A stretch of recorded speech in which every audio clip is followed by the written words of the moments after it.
Ok, muy buenos días, buenas tardes, perdón, a todos y todas. Vamos a continuar nuestra transmisión en este segundo día de Congreso Virtual de Psicología Organizacional.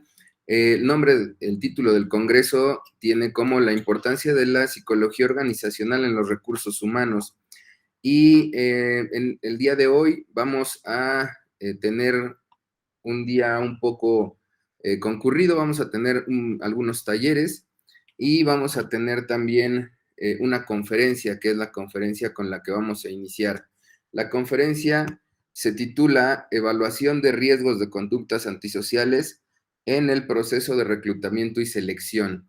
Y para esta conferencia contamos con la presencia del psicólogo especialista Ricardo Salas Ara. Él es licenciado en Psicología, egresado de la Universidad Autónoma del Estado de Hidalgo. Cuenta con un diplomado en Psicología Forense por Psicólogos de Hidalgo y la Asociación Mexicana de Psicología Clínica y de la Salud. También cuenta con un diplomado en Perfilación Criminal por el Instituto Superior de Ciencias de Ciudad Juárez. Cuenta con una certificación internacional como perfilador criminal por la International Association of Forensic Investigators. Ha tomado diferentes cursos en temas como perfilación criminal, autopsia, psicología de la mentira, psicología forense, elaboración de perfiles, criminología clínica y sistema penitenciario, entre algunos otros. Cuenta con acreditación como instructor capacitador y actualmente es miembro del área de atención y evaluación de psicología en Psicomedic. Es docente también en diferentes universidades del estado de Hidalgo, en las licenciaturas de Criminología, Criminalística, Psicología y Derecho, impartiendo materias específicamente de Criminología, de Psicología, Psicología Forense, técnicas de interrogatorio, Criminología Clínica, teorías de la personalidad, evaluación psicológica, poligrafía, entre otras. Es consultor privado en evaluación de riesgos, brindando servicios a empresas privadas. Es perito en materia de psicología en ámbito privado y en el 2015 hasta el 2016 brindó servicio al Departamento de Prevención del Delito en la Secretaría de Seguridad Pública de Mineral de la Reforma. Es encargado del área de atención a víctimas y gestión educativa. Y en el 2014 fue meritorio en el Departamento de Psicología Forense de la Unidad Especializada en el Combate de Secuestro de la Procuraduría General de Justicia del Estado de Hidalgo. También ha sido asesor en proyectos para la prevención del delito y asesor en evaluaciones criminológicas en personas recluidas con alumnos de nivel superior, y ha colaborado en artículos en diferentes revistas científicas y en capítulos de libros en temas relacionados con psicología forense. Ricardo Salas, bienvenido. Muchísimas gracias, maestro Humberto, por la presentación. Sí, es un honor y un gusto estar compartiendo con ustedes un poco de lo que hemos aprendido y de lo que hemos ejecutado a lo largo de algunos años, sí, y que desde luego el tema que vamos a presentar, si bien es cierto, es algo poco conocido, o al menos desde lo que yo me he percatado es algo poco conocido en algunas organizaciones y por supuesto también para algunos profesionales de la psicología. Lo que yo les vengo a platicar es una especie de resumen, ya que el tema de evaluación de riesgos es algo un poquito más complejo, bueno, no un poquito, más bien es algo complejo, pero la idea es venir a transmitirles, y ponerles en conocimiento lo que se puede hacer, ¿sí? Más allá de una evaluación tradicional. Voy a empezar a compartirles pantalla. Maestro Humberto, si me puede confirmar si se proyecta, permítame tantito.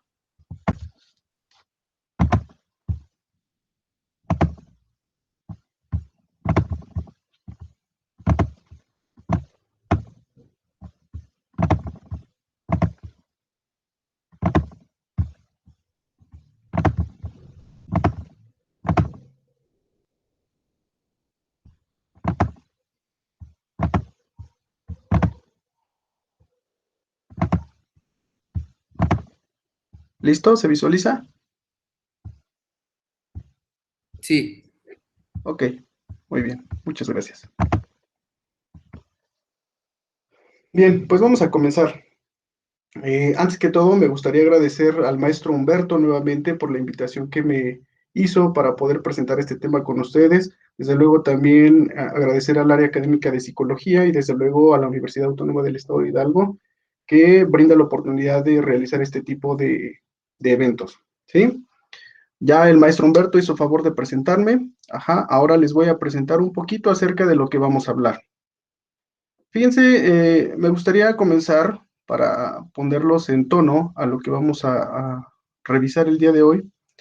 Es el cómo nace o cómo surge la propuesta para empezar a realizar evaluación de riesgos en algunas empresas desde el ámbito privado.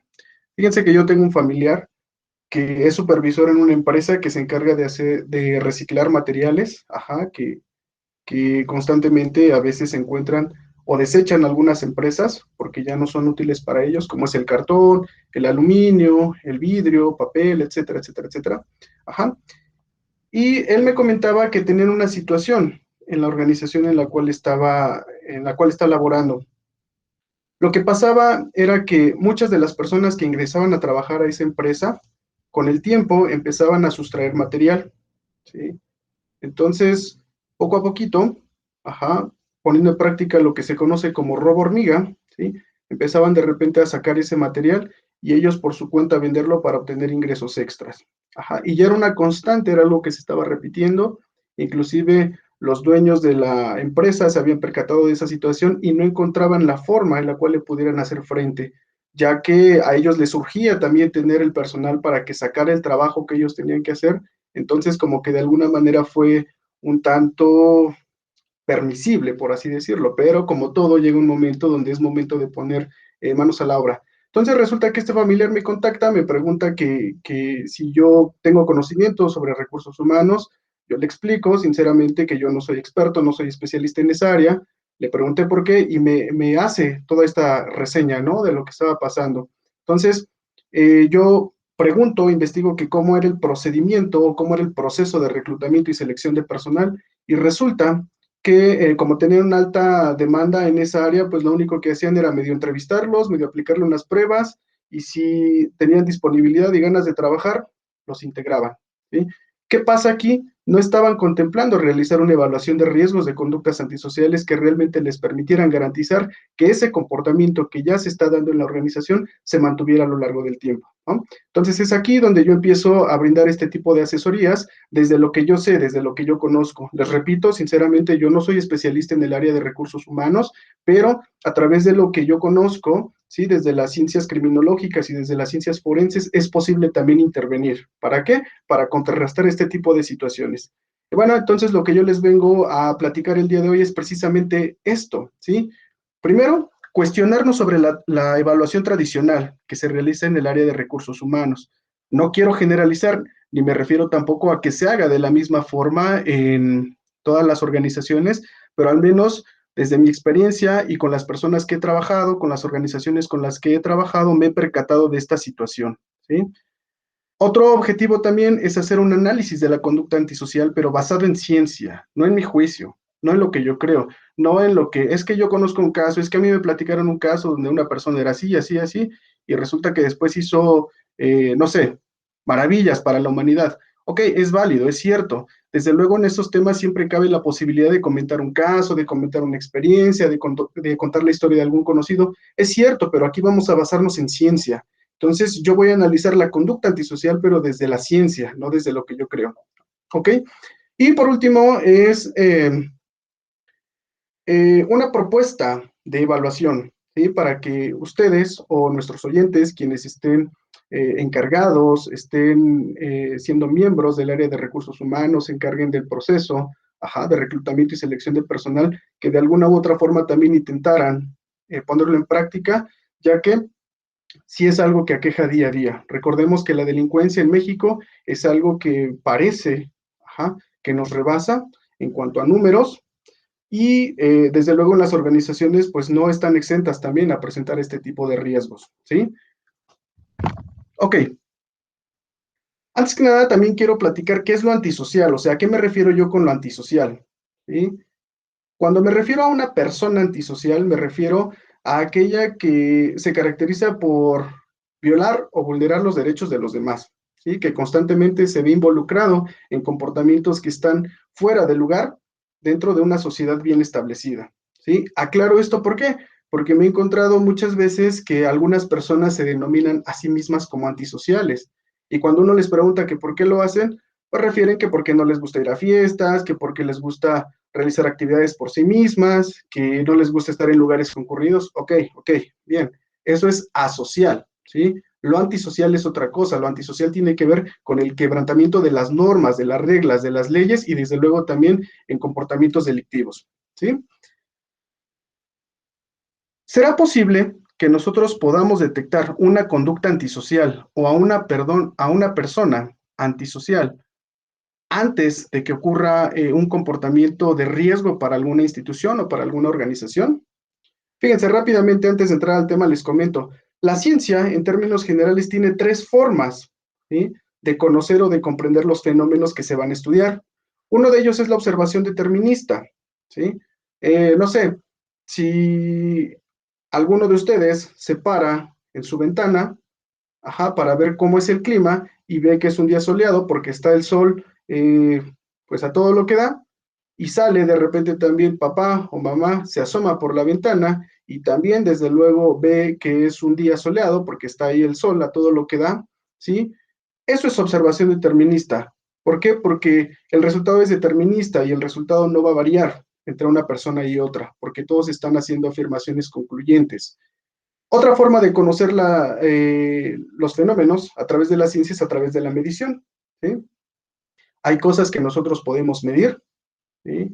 Puedes agarrar una regla, un metro y no sé, establecer con base a números la medición de algunos fenómenos, ¿sí? Aquí puede haber ciertas variaciones, desde luego, desde que interviene el ser humano, pues hay circunstancias o situaciones en las cuales puede variar un poquito esa medición. Pero ¿qué pasa cuando lo que yo intento conocer no se puede observar o no se puede medir? Tengo que entrar yo al campo de la evaluación. Eso es lo que hacemos en psicología. En psicología hacemos evaluación. ¿Para qué? Para poder comprender los fenómenos amorfos, ¿sí? Entonces, si hacemos una revisión histórica, hay gente que intentó establecer, o predecir las conductas antisociales a través de observaciones y mediciones. Un ejemplo muy clásico lo tenemos en criminología con César Lombroso, que es el padre de esta misma ciencia, que él intentaba a través de las características físicas, ¿sí?, y específicamente de la belleza o de la fealdad de las personas, determinar si una persona era un posible delincuente o no, o era un delincuente o no. Él, entre sus teorías, afirmaba, ¿sí?, o proponía que la fealdad de la persona era equivalente con la capacidad delictiva, ¿no? Ya después, como que se innovó y empieza a implementar otro tipo de mediciones u otro tipo de técnicas a las que denominó antropometría, en la cual medía el cráneo de las personas y lo que intentaba hacer era establecer, ¿no?, zonas como delictivas en la cabeza, pero bueno, hoy en día sabemos que este tipo de técnicas, de métodos o de procedimientos no tienen nada de científico, ¿sí me explico? Entonces, ¿cómo puedo yo conocer o saber si una persona puede representar un riesgo para alguna organización? Tengo que hacer una evaluación. ¿Una evaluación basada en qué? En variables proxy. Y fíjense, las variables proxy son fenómenos físicos que sí podemos ver y que se relacionan directamente con los que no podemos observar. Les voy a poner un ejemplo así rápidamente. La ansiedad, ¿sí? La ansiedad como tal no la podemos observar, no la podemos medir, pero la evaluamos a través de sus variables proxy. ¿Y cuáles son las proxy de la ansiedad? Bien, si una persona tiene miedo a volverse loco, ¿sí?, si la persona siente una sensación de ahogo, ¿sí?, si hay malestares corporales, si hay dificultad para concentrarse, etcétera, etcétera, etcétera, todos esos son las proxy de la ansiedad y por lo tanto, si están presentes, entonces nosotros podemos afirmar que existe ansiedad. Sucede lo mismo con la conducta antisocial. Yo no puedo determinar específicamente, viendo a una persona, si es un sujeto antisocial, pero a través de las variables proxy, yo sí puedo conocer si puede representar un riesgo para la organización. Ojo, la evaluación de riesgos no es determinista, es probabilística, y a mayor cantidad de indicadores asociados a la conducta antisocial, mayor probabilidad va a ser la posibilidad de que este sujeto incurra en un comportamiento antisocial. ¿Sí me explico? Bien. Ahora, primero, en lo que yo me he percatado sobre cómo hacen la evaluación de confiabilidad en algunas organizaciones, se basan generalmente en estos aspectos. ¿Sí? Primero analizan los estudios, ¿no? Como que es lo principal que toman en cuenta. Ah, pues viene de tal escuela, tiene un promedio de tanto, ¿sí? Tiene diplomados, tiene maestría, tiene doctorado, por lo tanto concluyo que ¿qué? Que es una persona confiable, ¿sí? Otra característica que se considera dentro de la evaluación tradicional es los lugares en los que ha trabajado o lo que denominan algunos la experiencia laboral, ¿sí? Entonces, a veces decimos, ah, pues trabajó en la industria de refrescos de marca muy reconocida, trabajó en una empresa cervecera de muy alto nombre, entonces concluimos nosotros que es una persona confiable, por algo trabajó en ese lugar, por algo duró tanto tiempo trabajando en esa institución, ¿sí? Otra característica que tomamos en cuenta también es que el perfil sea acorde a lo que la institución requiere. Ah, bien, ok. Esta persona tiene la necesidad de trabajar, tiene disponibilidad de tiempo, no tiene ningún problema en trabajar bajo presión. Deduzco entonces que es confiable, ¿sí? Otro error también en el que comúnmente se incurre es darle toda la certeza a los resultados o puntajes obtenidos durante un test, ¿sí?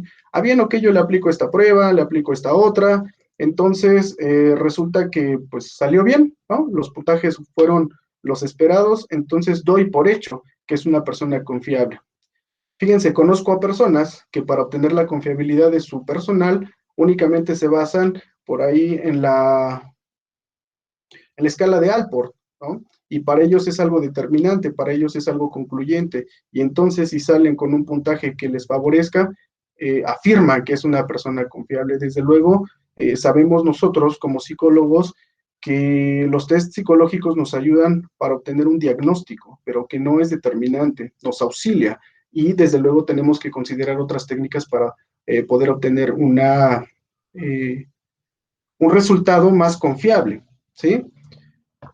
También me he percatado que muchas personas para obtener la confiabilidad en su personal, sí, recurren al convencimiento que surge durante la entrevista. Ah, pues se ve que esta persona es simpática, se ve que esta persona es agradable, sonríe mucho, me convenció, me latió porque es cool esta persona, ¿no? Y se ve que es buena onda. Grave error. Otro, ajá, y que comúnmente se toma como un detector de mentiras es el polígrafo, ¿sí? El polígrafo, muchísimos en la actualidad todavía lo consideran como el instrumento más exacto para poder eh, obtener la confiabilidad en las personas, pero desde luego no es así. De hecho, en algunas instituciones de procuración y administración de justicia les aplican dentro de sus evaluaciones de control de confianza el polígrafo. Y ellos el polígrafo no lo toman como un instrumento, sino que lo toman como si fuese un dios, como si fuese algo determinante. Ajá. Fíjense, les voy a platicar el caso. A mí me sucedió en el gobierno de la Ciudad de México, ¿sí? A mí cuando me realizan las evaluaciones de control de confianza, resulta que repruebo el polígrafo. Ajá. ¿Qué pasa si tú repruebas el polígrafo o si tú repruebas una de las evaluaciones de control de confianza que ellos te imponen, ¿eh? Porque ni siquiera te invitan, ¿eh? Ellos te obligan a que te evalúes. Ajá. Bueno, si no pasas una de estas pruebas, no puedes ingresar a trabajar a la institución o peor aún, ya no puedes trabajar para la institución. La excusa que ellos te brindan es que como no aprobaste tus evaluaciones de control de confianza, pues no eres apto para ejercer ni desempeñar esa función. Pero aquí viene lo interesante, fíjense, yo en ese momento hablé con la verdad, yo conté todo lo que en relación a mi historia de vida, no soy un delincuente, no o a mi pensar, no represento ningún riesgo ni para las personas, ni para mi familia, ni para la institución, ajá, y resulta que me reprueban y me dicen que no aprobé el polígrafo, porque el polígrafo indicó que supuestamente yo en algunas preguntas estaba mintiendo.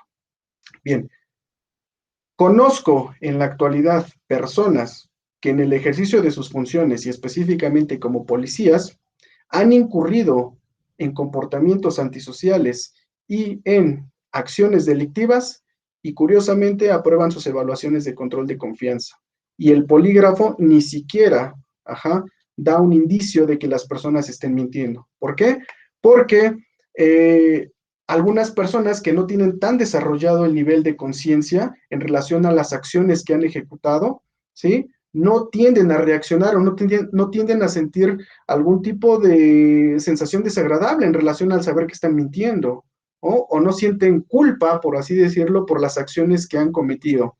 De hecho, si ustedes revisan en la literatura, se explica que el polígrafo no es recomendado para aquellas personas que tienen rasgos del trastorno de la personalidad antisocial, para las personas que tienen el trastorno de la personalidad antisocial o para aquellas personas que son consideradas como psicópatas o sociópatas. ¿Por qué?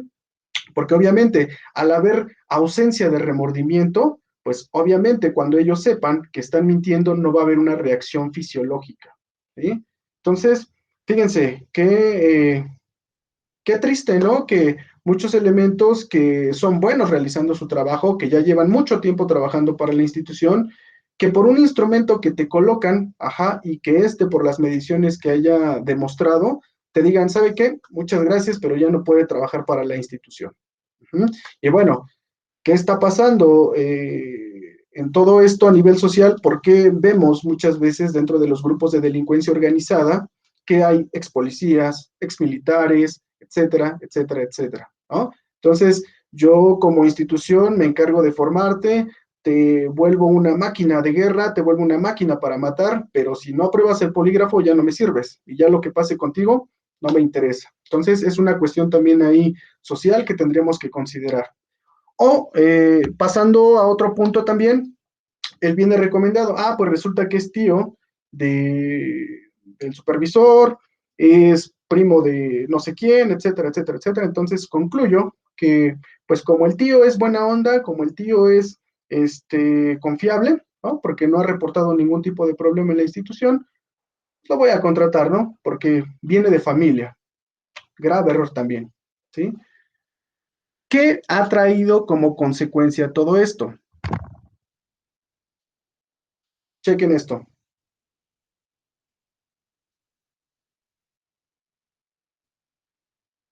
Y estos solo son algunos ejemplos de los cuales yo me he encontrado en Internet.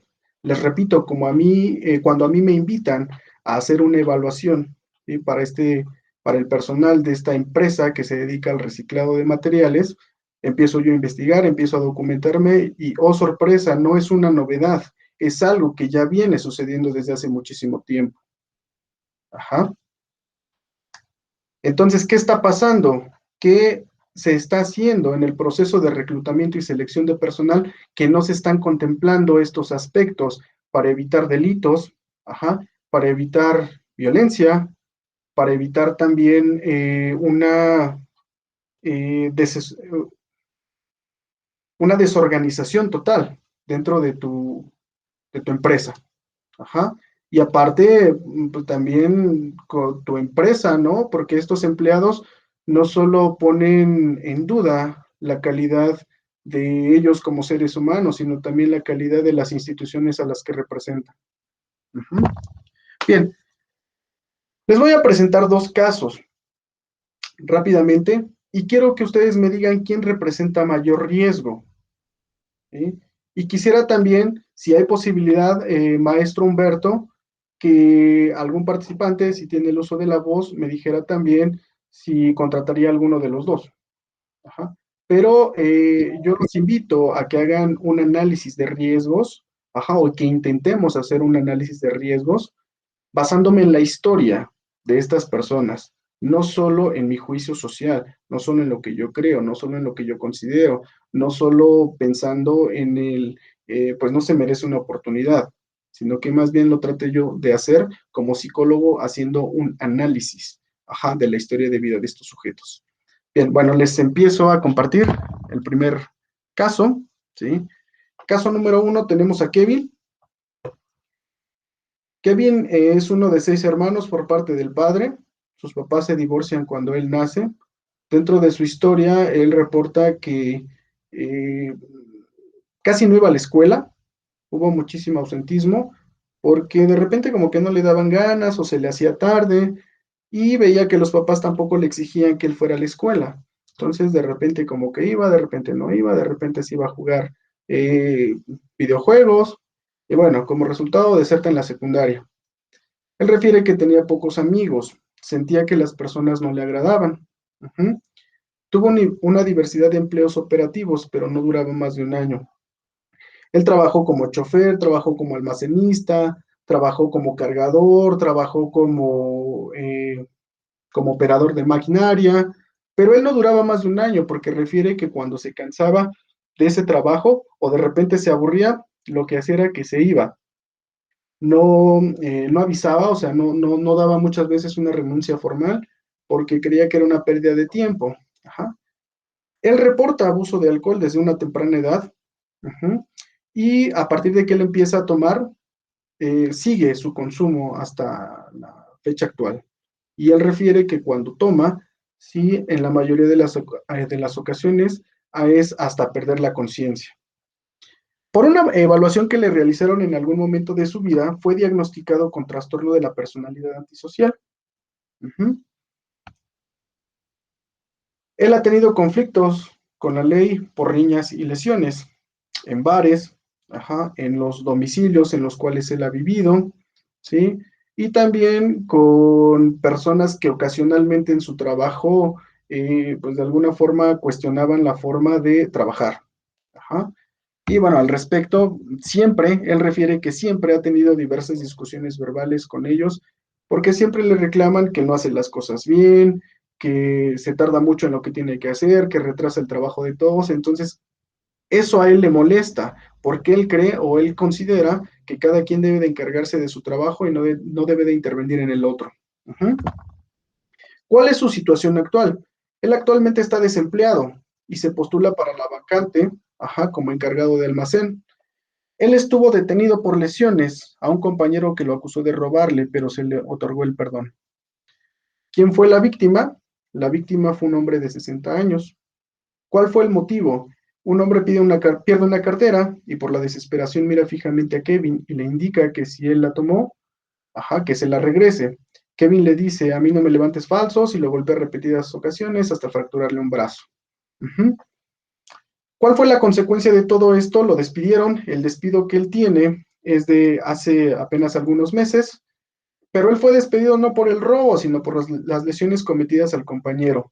¿Cuál fue la motivación antisocial? ¿Qué es lo que él refiere? Ajá, cuando se le pregunta directamente que por qué golpeó a su compañero.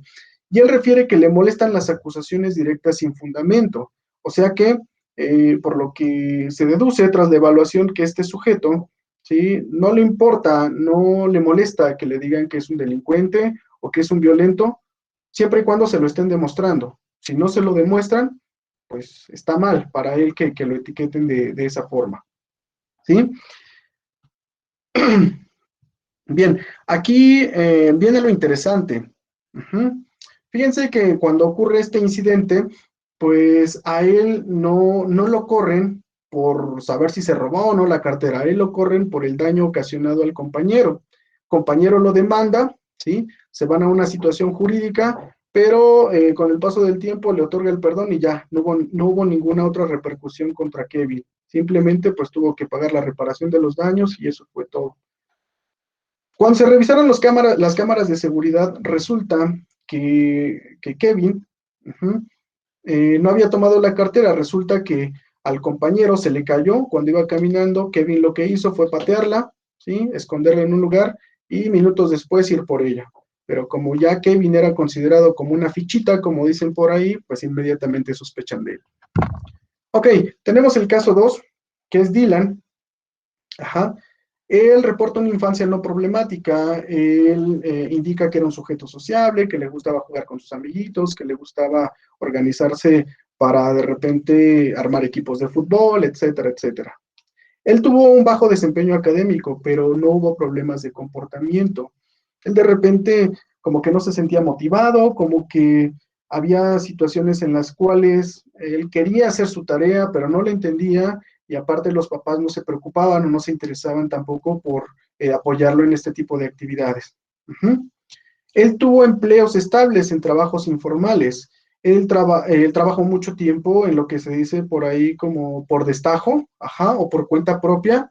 Él fue albañil, él fue plomero, él fue electricista, y en todos ellos los hacía por su propia cuenta. No tenía un sueldo estable, no tenía tampoco un contrato laboral, simplemente era con base a lo que a él le iba saliendo, como él lo refiere. Sin embargo, él nos indica que en los trabajos en los cuales él estaba, todos los días iba, no faltaba, cumplía un horario, se proponía metas para poder entregar sus trabajos. Por ejemplo, si le encomendaban realizar una casa, él decía, bien, yo tengo, no sé, mes y medio para entregarla y lo voy a hacer para quedarle bien a las personas y obviamente que pues me sigan considerando para posibles trabajos. ¿No? Bien. Él está casado desde hace 20 años con 3 hijos y en el mismo matrimonio refiere, perdón, que es un matrimonio estable, donde de repente llega a haber alguna que otra discusión, pero no es grave, no han llegado a la violencia, y pues hay una buena relación entre todos ellos. Él no reporta consumo de sustancias, ¿sí? Ha tenido pleitos eventuales, pero únicamente por cuestiones vecinales. Por ejemplo, ahí con los vecinos diciendo que haces mucho ruido, que oye, barre tu patio porque después la basura se pasa a mi patio y cosas por el estilo. Todo queda en discusiones verbales. No llega, perdón, a cuestiones de violencia. Y algo de lo que él reporta es que disfruta trabajar en áreas concurridas. ¿Cuál es su situación actual? Él se encuentra desempleado, ¿sí? Pero ha sido desempleado desde hace 5 años. Actualmente él se está postulando para la vacante encargado de almacén. ¿Cuál fue el motivo por el cual a él lo despidieron? Él con otros empleados estuvo involucrados en robo de cartón, plástico, aluminio, etcétera, etcétera. Las conductas antisociales de las cuales se le atribuyen, es que él se involucró con guardias de seguridad y con otros encargados de almacén para alterar informes de salida, ¿sí? Después ellos quedarse con esos materiales y posteriormente venderlos para obtener un ingreso extra. Dentro de lo que él refiere, él indica que esta cuestión no se le ocurrió a él, sino que cuando a él lo ponen en esta área, resulta que ya se estaba suscitando este problema o ya se estaban suscitando estos comportamientos antisociales. Entonces, los guardias de seguridad invitan a Dylan a participar en esta como especie de mafia o de asociación delictiva dentro de esa empresa. Ajá. Detectan en al menos 2 ocasiones a Dylan y bueno, hay un despido, ¿sí? Además de que hay una recriminación por parte de los dueños de la empresa, ¿sí? ¿Y qué creen? Que los dueños le dicen a Dylan, ¿sabes qué? Mira, no te vamos a demandar, ¿sí? No vas a tener ninguna repercusión legal, pero yo me voy a encargar de que todas las empresas que se dedican a lo mismo, al reciclado, no te contraten, te voy a boletinar, ¿sí? ¿Cuál fue la motivación antisocial? Él refiere que era periodo escolar, y ustedes saben que cuando hay periodo escolar, obviamente los padres tienen que destinar ingresos extras para poder comprar materiales, útiles, uniformes, zapatos, etcétera, etcétera. Entonces él refiere que se encontraba en ese periodo y necesitaba obtener ingresos extras para poder hacerle frente a esta situación. Uh-huh.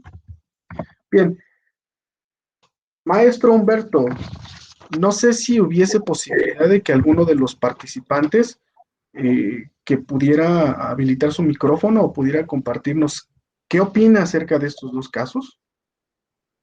Ok, la transmisión está haciendo al mismo tiempo por YouTube Live y es en donde está la mayoría de las personas.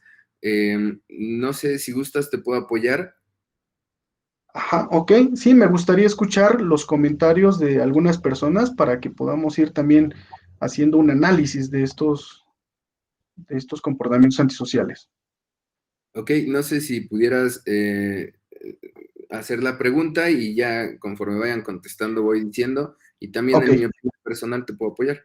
ok, muy bien, muchísimas gracias. Bien, la pregunta, una vez presentados los dos casos, es para ustedes, ¿quién representa mayor riesgo? Ujú. ¿Kevin o Dylan? ¿Y por qué? ¿Qué elementos están considerando para poder evaluar el riesgo? Y otra pregunta es si ustedes contratarían a alguno de los dos.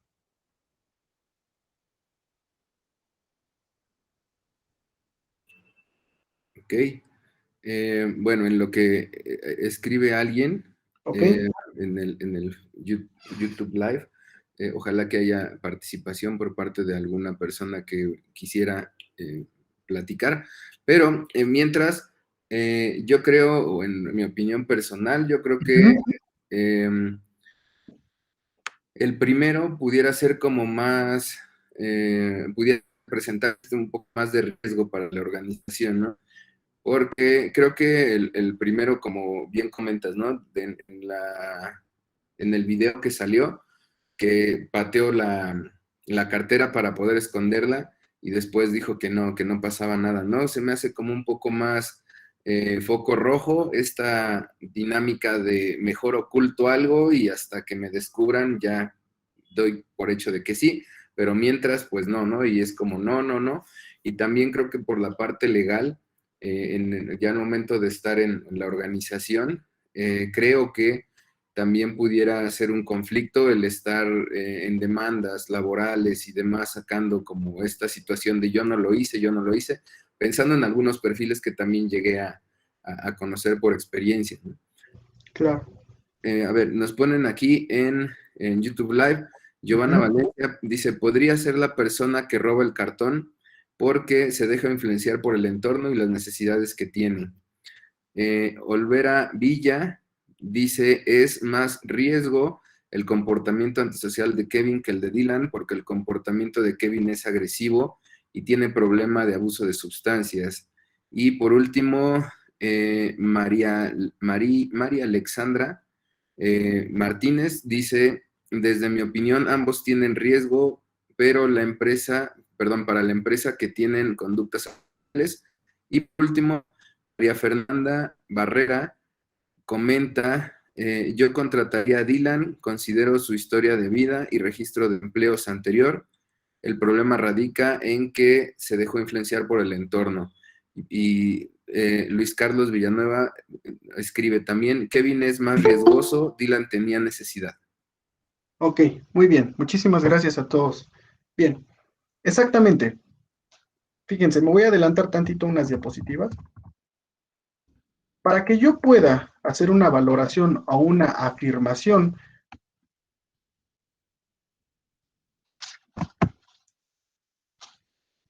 sobre quién representa un mayor riesgo, tengo que tener el conocimiento de lo que me dice la ciencia, ¿sí? Hay teorías desde la psicología criminal que nos enseñan o nos muestran a valorar el riesgo. Una forma de hacer una valoración del riesgo de forma estructurada es conociendo estos elementos. Y lo explico de esta forma, ¿por qué? Porque a veces creemos que una persona por ser o poseer el título de médico va a ser un experto dándome cualquier tipo de diagnóstico, y no es así. O que un psicólogo es capaz de hablar tanto de autismo como de recursos humanos, como de, no sé, fenómenos sociales por el simple hecho de ser psicólogo, y no es así. Por eso es que se debe de incluir la ciencia o el área específica para valorar los riesgos. En este caso, valorando el riesgo, lo hacemos, les vuelvo a repetir, desde las teorías de la psicología criminológica, ¿sí? Y también, desde luego, desde lo que nos aporta la criminología. ¿Qué es lo que tengo que hacer yo para valorar el riesgo? Primero, considerar la probabilidad de que vuelva a ocurrir una conducta o de que se presente una conducta. Si valoramos, por ejemplo, el caso de Dylan y de Kevin, vemos que Kevin tiene de entrada un diagnóstico de trastorno de la personalidad antisocial. Y como ustedes bien saben, la personalidad después de los 18 o 21 años ya no cambia. Sí, esa es la personalidad con la cual tú te vas a quedar, por así decirlo. sí tiende a adaptarse, sí tiende a haber ciertos mm, cambios, por así decir, bueno, no cambios, más bien ciertas adaptaciones en relación al entorno, en relación a las vivencias que va teniendo la persona, pero este es relativamente estable. Y ojo, también debemos de considerar que los trastornos de la personalidad no tienen cura, ¿sí? Estos ya van a ser de alguna forma para toda la vida. Ahora, si nos vamos a analizar también qué tipo de trastorno de la personalidad tiene, vamos a revisar dentro de la literatura y específicamente dentro del DSM-5, que es una persona que se caracteriza principalmente, ¿por qué? Por tener un patrón consistente de violación y vulneración de los derechos de los demás, ¿sí? Que es una persona que toda su vida va a estar en relación al comportamiento antisocial, ¿sí? Son de este tipo de personas que se caracterizan por darse a conocer de alguna forma por ser violentos, ¿sí?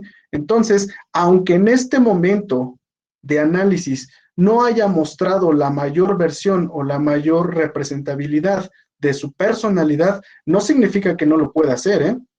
¿Sí? Entonces, les vuelvo a repetir, por eso les decía desde un inicio, hay que hacer un análisis, pero basado en las conductas antisociales, no solo desde el momento en el que se están presentando, sino también qué hay detrás, qué factores están interviniendo y que han dado lugar a la conducta antisocial en dicho momento. ¿Sí? Ok, en el caso, por ejemplo, de Dylan, vemos que bueno, si revisamos su historial, no hay evidencia o no hay informes que nos indiquen que, que esta persona haya tenido algún otro tipo de conflicto, ni con la sociedad, ni tampoco en los lugares en los que ha trabajado, ¿sí? Ni mucho menos en la empresa en la cual trabajó y de la cual lo despidieron, hasta al menos en esas 2 ocasiones en las cuales fue detectado, ¿sí? Él refiere también que a él, por ejemplo, le dan dinero para construir una casa, le dan cierta cantidad de dinero que es considerable, o sea, más de 100,000 pesos, le confían que se encargue de hacer cotizaciones, de comprar material, de ir administrando todo y él ha cumplido con sus actividades. Ok, otra, y eso como ejemplo, vamos a analizar más elementos. Otra característica es las consecuencias de esa conducta antisocial cuando ocurre esa acción, ¿sí? Si yo golpeo a una persona nada más porque me molesta que me digan algo que yo soy, pero que no quiero reconocer, y además lo golpeo porque lo que me dijo hirió mis sentimientos y lo golpeo hasta dejarle una lección para que no se olvide de mí, pues, ¿qué podemos pensar de una persona así? A diferencia de que una persona haya sustraído algo de material para poder causar un beneficio hacia la familia. Y ojo, con esto, no quiero que entiendan que se trata de justificar la conducta antisocial, se trata de entenderla, ¿sí? Desde lo que dice la valoración del riesgo. Otra cosa es la inmediaticidad. Ok, ¿cuándo ocurrió eso? ¿Sí? Si es que fue de una forma reiterativa, ¿cada cuándo sucedió? ¿Diario? ¿Sí? ¿Cada semana? ¿Una vez al mes? ¿O simplemente sucedió hace muchísimo tiempo? Ajá. Y además, quizás en ningún otro momento de mi vida yo lo había hecho. Es algo que también debemos de valorar. Escalada también, ok. La escalada se refiere a que primero me robo, no sé, una botella de plástico, a la otra me robo 1 kilo de cartón, a la otra me robo un camión de cobre, o en todo momento fui haciendo lo mismo, pero a mínima escala. Es decir, algunos delincuentes o algunos sujetos son graciosos, ¿no? Porque dicen, bueno, yo sí robo, pero si veo 5 panes, pues yo nada más me voy a robar uno porque con uno me lleno y mejor al otro día regreso por otro y así sucesivamente. Hay delincuentes, por eso les decía que son como graciosos a veces, ¿no? Porque tienen hasta como un poquito de conciencia en relación a lo que están haciendo, ¿no? Pero bueno, les vuelvo a repetir, es para que nosotros hagamos un análisis también integral, ¿no? De los comportamientos que pueden ir en escalada. No es lo mismo que yo robe poquito a poquito, a que cada vez vaya robando más, ¿sí? Y además que vaya siendo como una mafia, ¿no? Que de repente ya involucro a todos los compañeros y de repente les ofrezco incentivos también a los altos mandos y bueno, creamos toda una mafia, ¿no? Y después nosotros ya controlamos la organización. Eso es lo que se tiene que valorar también. Y la frecuencia de la conducta, ¿sí? ¿Cuándo pasó o cada cuándo pasa? Ajá. Y bajo qué circunstancias o factores son los que ocurren este tipo de situaciones. Uh-huh. Bien, ahora, ¿qué debemos de considerar rápidamente? Primero, en el caso de Kevin, que él estuvo detenido, contra él sí fueron de una forma legal, pero la víctima le otorgó el perdón, porque Kevin le fue a chillar y le dijo, oye, no seas mala onda, es que mira, sí te golpeé, pero perdóname, es que yo no quería, es que a mí me molestó que me dijeras eso, entonces mira, a mí me van a mandar a la cárcel porque son lesiones y aparte te tengo que pagar, no seas mala onda, tengo que ver por mí, por mi familia, o sea, cosas que realmente hace un antisocial, porque no es capaz de responsabilizarse de sus propios actos. Aparte, y más grave, un hombre de 60 años, o sea, no ataca a una persona de su edad, ataca a una persona de la tercera edad, ¿sí? No tuvo compasión por el hecho de golpearlo hasta fracturarle el brazo. Inclusive, él deja de golpearlo porque otros compañeros tuvieron que intervenir, no tanto porque él haya dicho, bueno, pues ya estuvo, ¿no? Como dicen por ahí. Ajá. Eh, También tenemos que considerar, por ejemplo, el ausentismo escolar. Fíjense que el ausentismo escolar o los bajos niveles educativos están directamente relacionados con el comportamiento antisocial.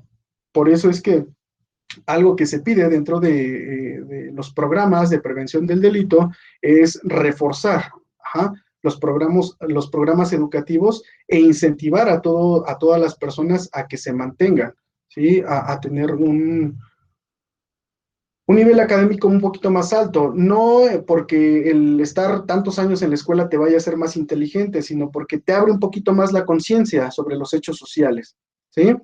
Además de que esta persona empieza a abusar del alcohol desde una temprana edad y refiere que cada que consume, él lo hace hasta perder la conciencia y también se ha visto involucrado en riñas.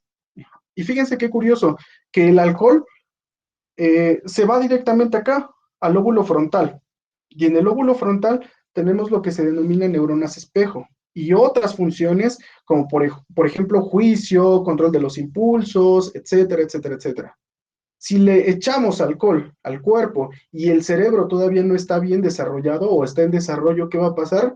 No va a ser lo mismo, ¿sí? Que el desarrollo de una persona que no consume o que no abusa de las sustancias desde una temprana edad. Entonces, nos advierte también que ha habido un efecto derivado del consumo de alcohol desde una temprana edad, ¿sí? Conflictos constantes que ha tenido él también por el abuso del alcohol y también él refiere que ha tenido diversas discusiones verbales con sus compañeros.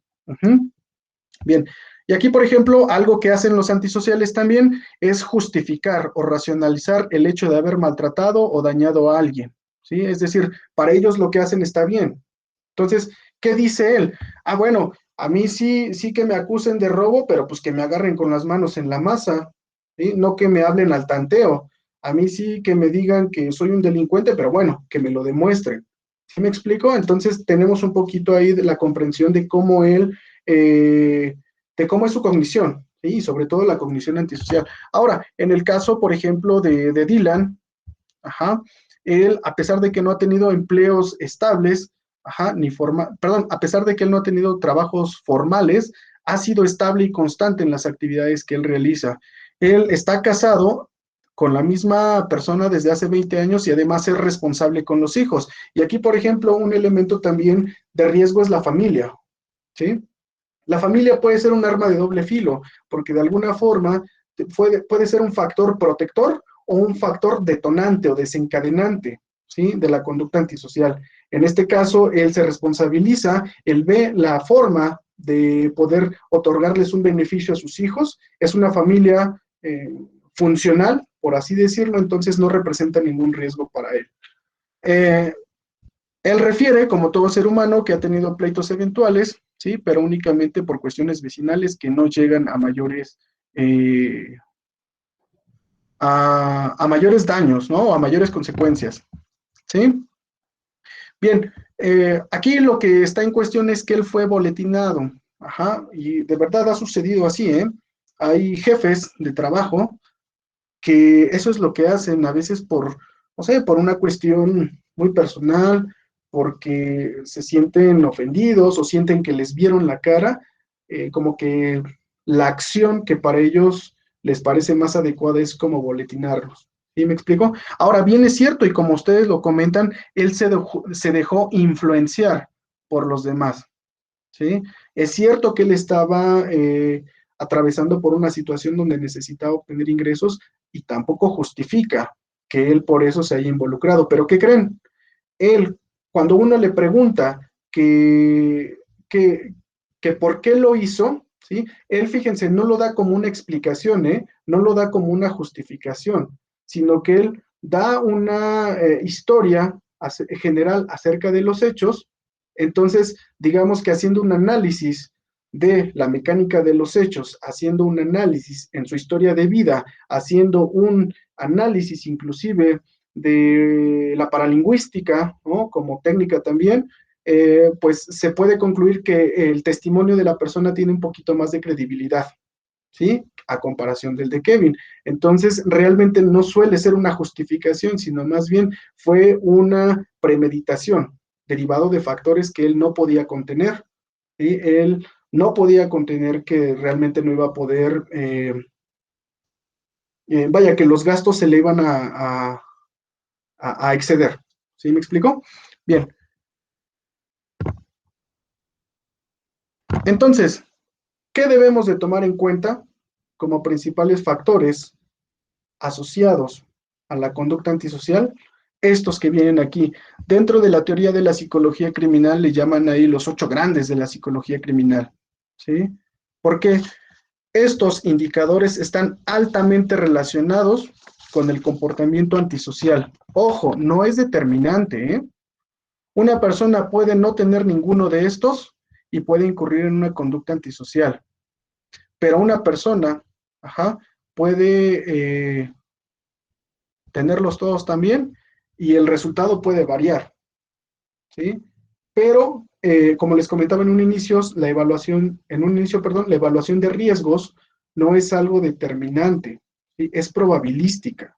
Entonces, es más fácil que yo haga o que emita una opinión basándome en indicadores a basarme en lo que yo creo o a basarme en mi juicio. Bien, ¿a qué se refiere la historia criminal? Esta persona ha hecho cosas que van en contra de la ley. Esta persona reporta o refiere que ha sido de alguna forma detectado, ajá, o ha ejecutado acciones en las cuales no haya tenido repercusión legal, pero que él las ha hecho. Ahora también, ¿cuántas veces? ¿Sí?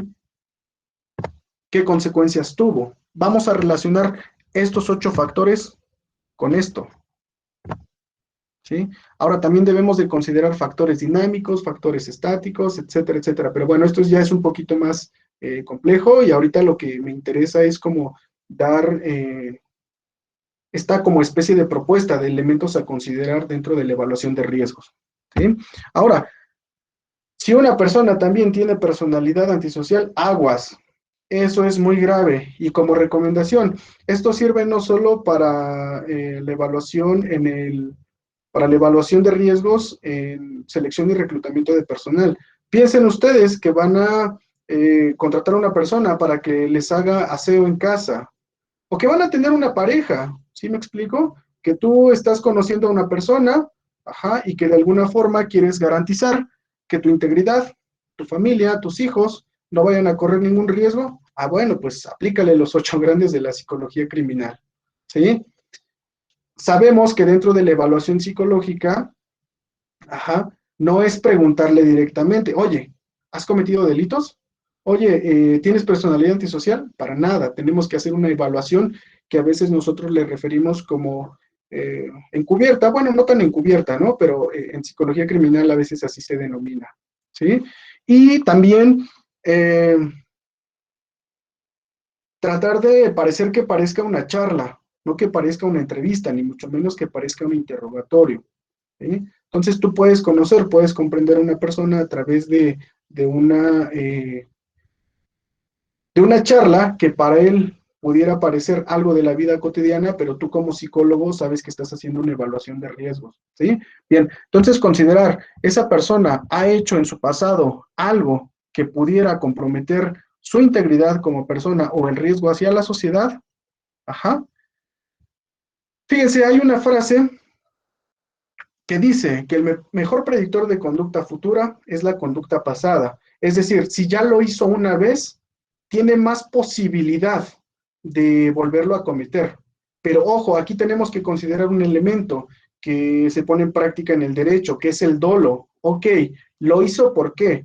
Porque realmente quería hacerlo o los factores o las situaciones lo llevaron a actuar de esa forma. No es lo mismo que yo diga, ok, me voy a asaltar a esa persona porque lleva el iPhone, no sé, el iPhone 30, no sé en cuál vaya, ajá. Y bueno, como yo no me lo puedo comprar, voy a ir a asaltarlo y también me voy a llevar una pistola y lo voy a espantar y lo voy a golpear y le voy a decir que por andar de payasito o por andar de farolito, como dicen por ahí, por creerse el muy, muy, pues lo voy a golpear, le voy a dar una lección. A que alguien diga, bien, pues yo tuve que ejecutar esa acción, ¿por qué? Porque o mi hijo se curaba con ese tratamiento que yo tenía que pagar o lo dejaba morir.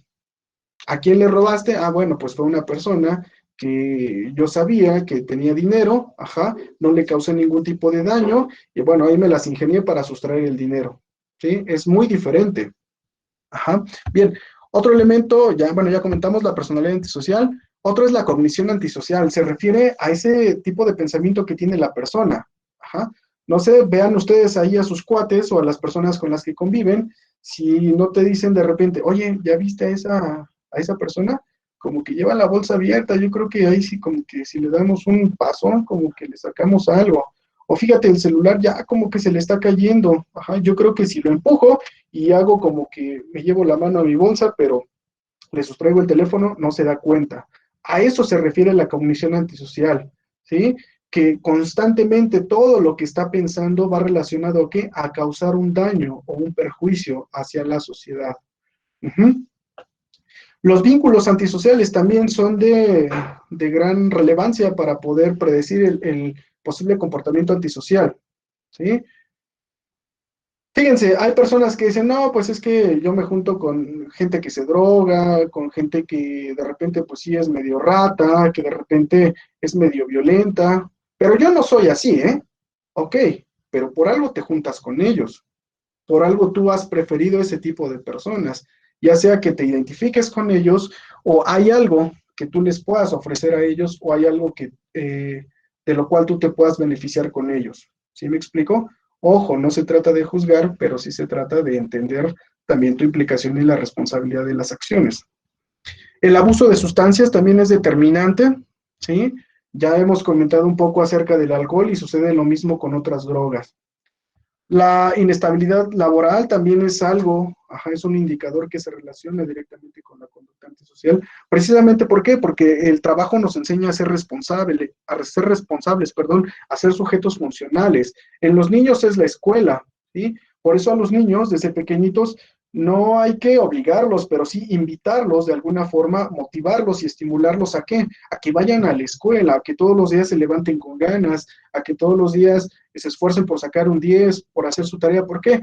Porque esto les va a enseñar comportamientos adaptativos hacia la sociedad, ¿sí? Para que cuando sean grandes el trabajo no lo vean como una carga o no lo vean como un castigo, ¿sí? Y lo vean como algo que les va a traer un beneficio. Entonces, si es una persona que tiene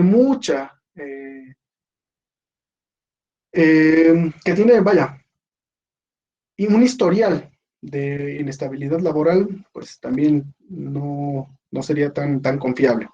Problemas familiares también, como les comentaba. La familia puede ser un factor de protección, perdón, pero también puede ser un factor de riesgo.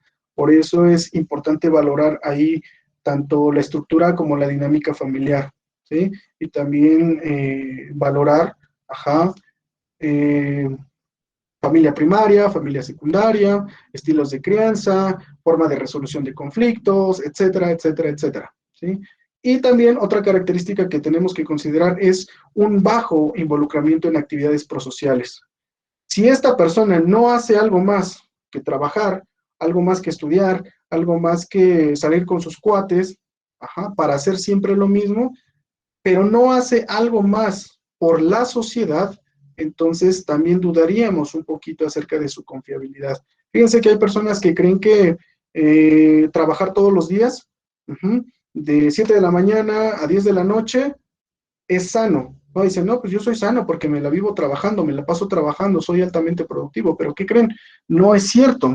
Hay estudios que demuestran que eso también puede llegar a resultar un conflicto, ¿sí?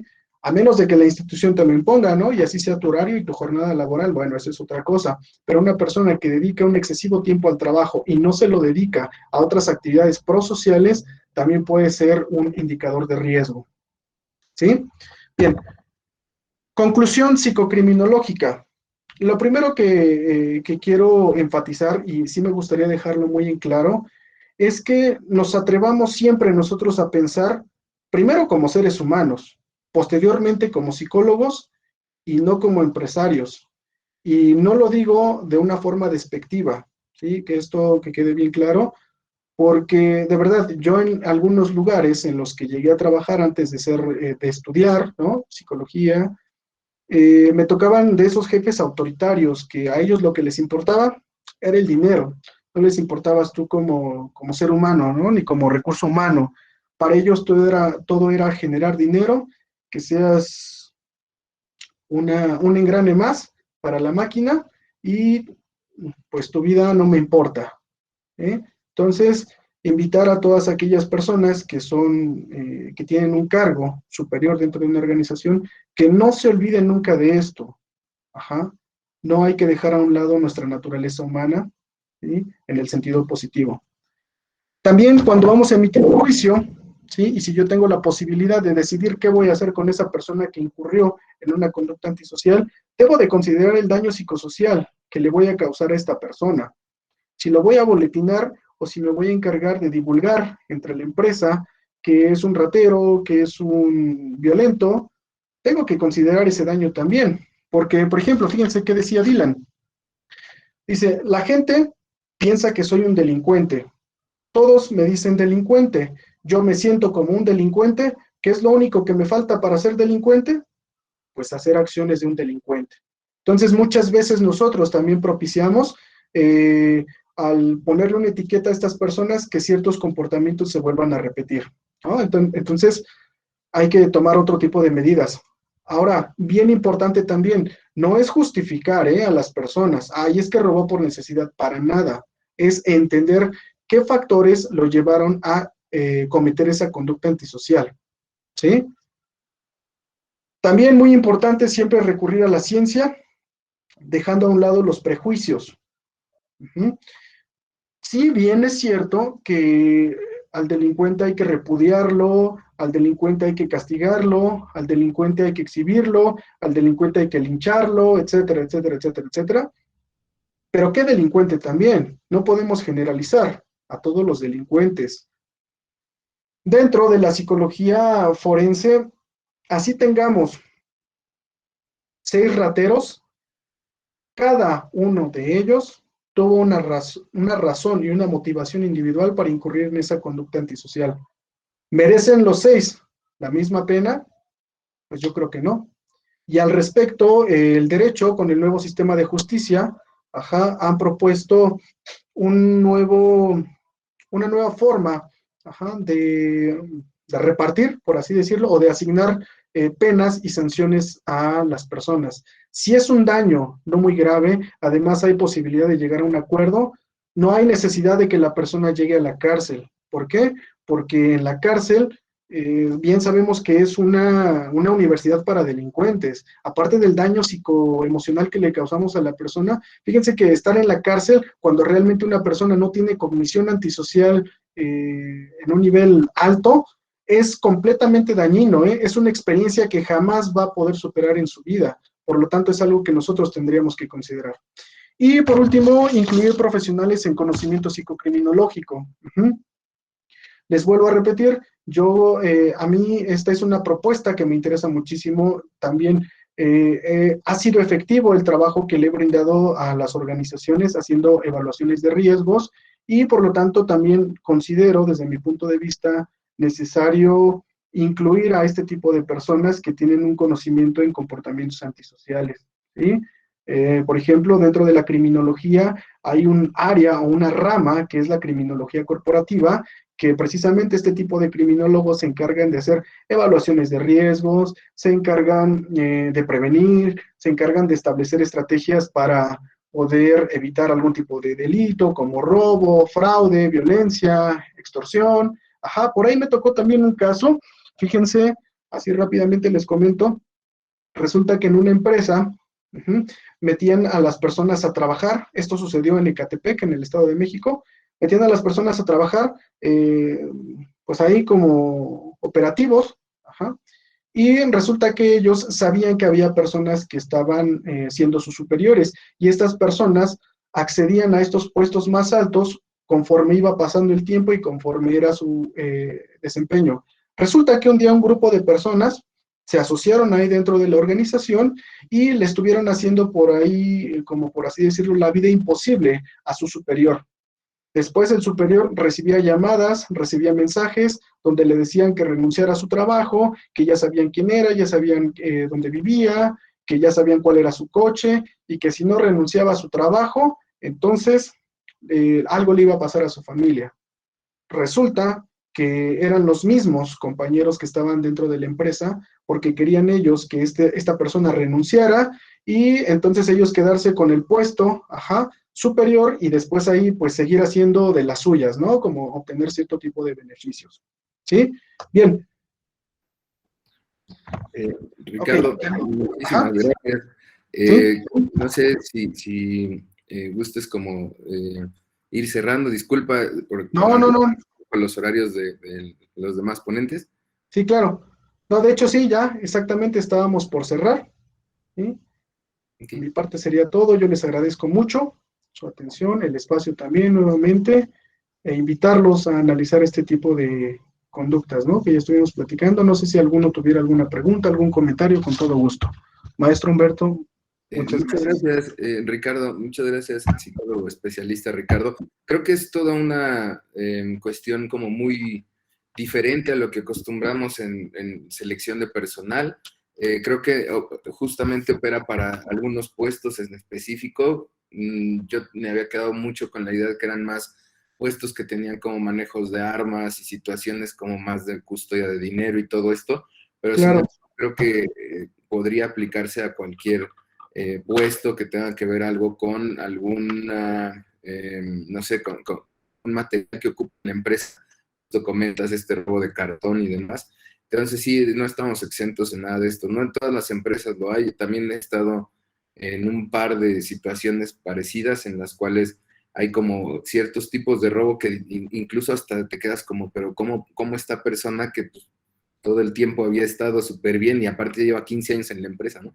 Pero claro. bueno, por las situaciones y demás, creo que sí, pues uno no conoce bien como este lado oculto de las personas hasta que de repente sale, ¿no? Pues Así es. muchísimas gracias, Ricardo. ¿Por alguna situación o alguna pregunta que quieran escribir en el YouTube Live, con mucho gusto te la hago llegar. Y si hay alguna posibilidad de que nos puedas compartir algún correo o algún número o algo en el cual te puedan contactar, si gustas me lo puedes compartir y yo lo comparto por medio de redes sociales para que lo puedan ver. Muchísimas gracias, Ricardo. No, al contrario, gracias a ti por la invitación y a todos los participantes y con gusto te hago llegar la información. Bueno, muchísimas gracias. Gracias a todos. Hasta luego.